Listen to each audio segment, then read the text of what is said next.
She had been on the move for 16 hours. The sun was a brutal, unforgiving disk in the sky, and the dust of the Afghan province clung to her skin and uniform, mixing with the sweat to form a gritty paste. Senior Chief Petty Officer Lena Vasquez moved with a fluid economy of motion, her eyes scanning the rocky terrain ahead. Her M110 semi-automatic sniper system, SASS, a familiar weight against her back. The patrol was a standard reconnaissance mission, pushing deeper into the Shock Valley, an area known for its hidden cave complexes and the stubborn presence of Haqqani network fighters.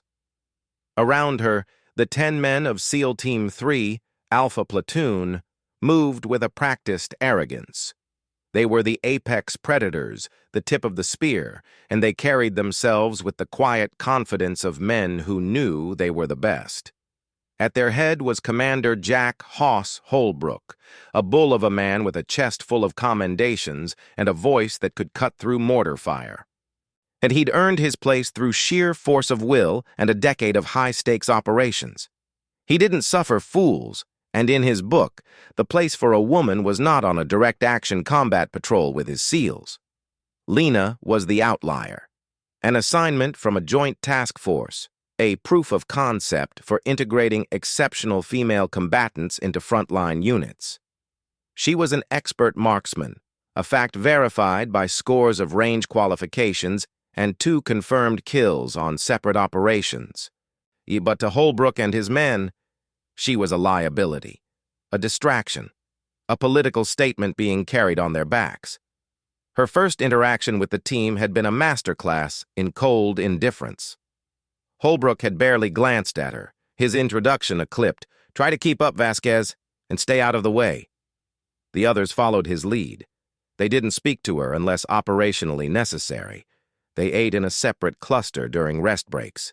To them, she was invisible, a ghost in their midst that they were forced to tolerate. Lena was used to it. She'd faced skepticism her entire career, from the police academy to the grueling selection for a specialized federal task force. She'd learned early on that words were useless. They faded. The only thing that spoke clearly in this world was action. She kept her mouth shut, watched everything, and learned the rhythms of the SEALs, the unspoken communication, the way they moved as a single deadly organism. She noted the way Holbrook trusted his senior enlisted, Master Chief Tony Russo, implicitly. She noted the gallows humor of the younger operators, a defense mechanism against the constant pressure. As they climbed higher into the jagged peaks, the air thinning, she felt the familiar prickle on the back of her neck. It wasn't a sound, not a sight, just a gut feeling honed by years of walking into danger. She paused, letting the patrol move ahead a few paces, and then raised her optic to scan the ridgeline above. Nothing moved, just rocks and the skeletal remains of a gnarled tree. But the feeling persisted. She saw a SEAL named Carver, the point man, pause and look up, then shake his head and continue. They were all feeling it, the tension that precedes a storm. The valley floor was a maze of boulders and dry riverbeds. Their objective was a small cluster of mud brick houses, a suspected waypoint for moving weapons. As they approached, the silence became oppressive. No birds sang, no goats bleated. It was a dead zone. Then hell erupted. It started with a single sharp crack that echoed off the canyon walls. It wasn't their fire. Carver, the point man, grunted and spun, a puff of dust exploding from his plate carrier where the round had struck. He was alive, saved by his armor, but the message was clear. Ambush. In the next second, the world dissolved into a cacophony of noise. The sharp, a distinctive ripping canvas sound of PKM machine guns opened up from 3 different positions on the high ground. Rocket-propelled grenades whooshed and slammed into the rocks around them, showering them with white-hot shrapnel and stone splinters. The air was thick with lead and dust. "Contact front! Contact right!" Holbrook's voice boomed, instantly calm and commanding, cutting through the chaos. "Take cover! Russo, Get me a count." The SEALs scattered, and finding whatever meager cover they could behind boulders and in the shallow depressions of the wadi. They returned fire, the sharper cracks of their Mk-18S and HK-416S answering the insurgents' heavier volleys, but they were pinned. The enemy had chosen their ground perfectly. They were in the high, honeycombed rocks, firing down from covered positions. The SEALs were fish in a barrel. Lena had already moved. The instant the first shot was fired, her training took over. While the SEALs sought cover, she was on the move, not away from the fire, but flanking it. She scrambled up a steep, rocky incline to their left, using the terrain and the smoke for concealment. Her heart hammered against her ribs, but her mind was a clear, cold pool. She counted muzzle flashes.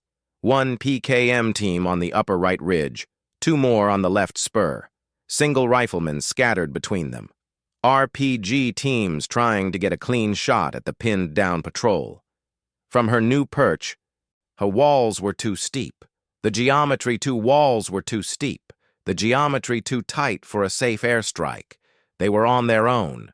She saw the SEALs fighting back valiantly, but they were outnumbered and outmaneuvered.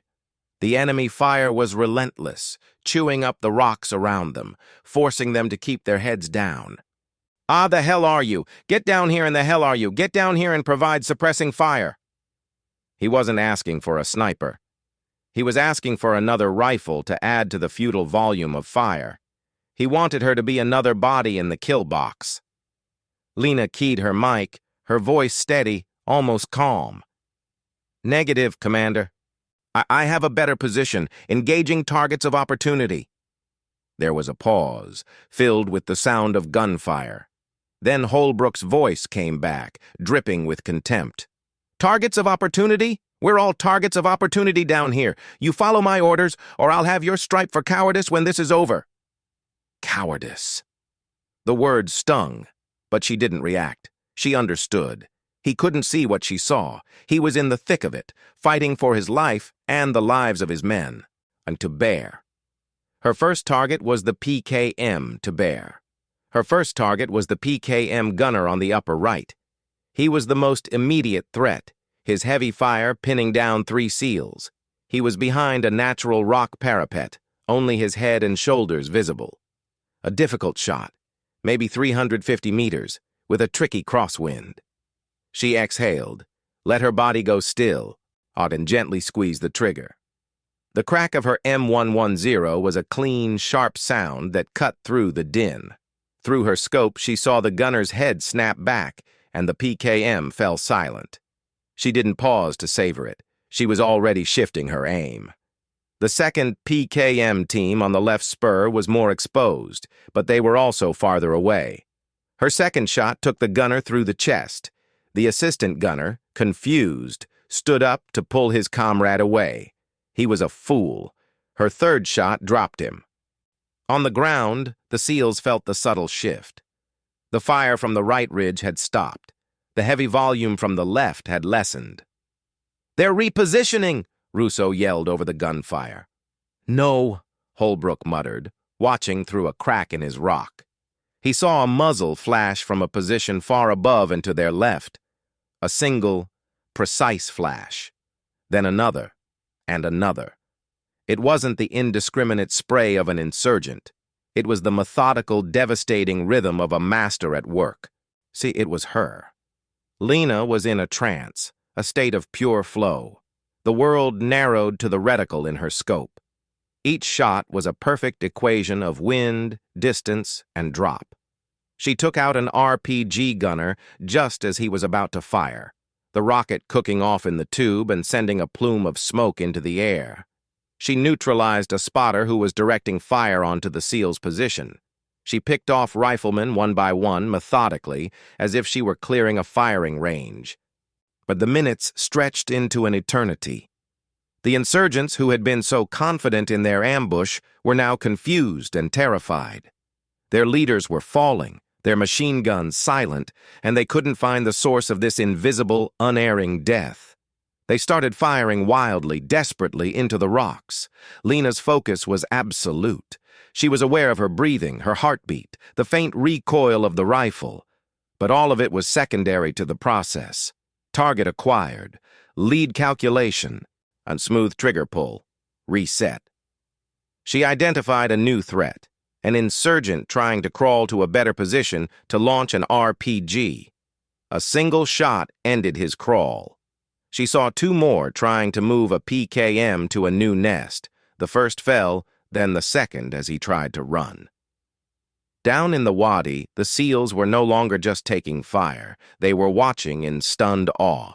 They could see the enemy positions falling silent one by one. They could see the insurgents on the ridgeline flailing and dying. They cut down by an angel of death from an impossible angle. Carver, who had been checking his own armor, looked up at the cliff face where he'd last seen Lena. Holy... Is that her? Holbrook didn't answer. He was staring, his mind struggling to process what his eyes were seeing. The contempt he'd felt, the certainty that she was out of place, was being shattered with every single perfect shot that echoed down from the heights. He saw an insurgent who had been a constant threat. To stand up to run only to be dropped instantly. The rhythm was relentless. One shot, one kill, another shot, another kill. He counted. He couldn't help it. After the first 3, he lost track in the chaos. But then he started again. 4, 5, 6, each one a life taken with a cold, professional precision that he had rarely seen, even among his best operators. The shooting went on for what felt like a lifetime, but was, in reality, only a handful of minutes. The constant and heavy volume of insurgent fire began to stutter, then crackle, then die, and then silence. An echoing, ringing silence that was more shocking than the noise had been. The only sounds were the moaning of the wind, the pinging of hot metal, and the ragged breaths of the men below. Holbrook looked at his watch. 5 minutes and 12 seconds had passed since the first shot was fired. He looked back up at the ridge. He could just make out a figure, shrouded in the dust and smoke. Eliminated in under 5 minutes. Not eliminated in under 5 minutes. Not suppressed, not driven off. Eliminated. The silence on the comms was absolute. No one knew what to say. The arrogance, the dismissal, the muttered jokes, all of it evaporated in that sudden, profound quiet. They weren't just alive because of a soldier. They were alive because of her. The first to move was a younger SEAL, a petty officer second class named Miller. He'd been one of the more vocal skeptics, rolling his eyes when she'd first joined them. He scrambled from behind his rock, his face pale beneath the grime and sweat. He started moving towards the base of the incline she was descending, his weapon held low. Holbrook saw him move. "Miller, get back here! We don't know if it's clear!" But Miller ignored him. He reached the bottom of the slope just as Lena stepped off the last rock onto the valley floor. Her face was streaked with dust. Her eyes were dark with the residue of violence, but she was steady. Her M110 was still in her hands, held in a low-ready position. Miller stopped a few feet from her. He stared at her, his mouth opening and closing.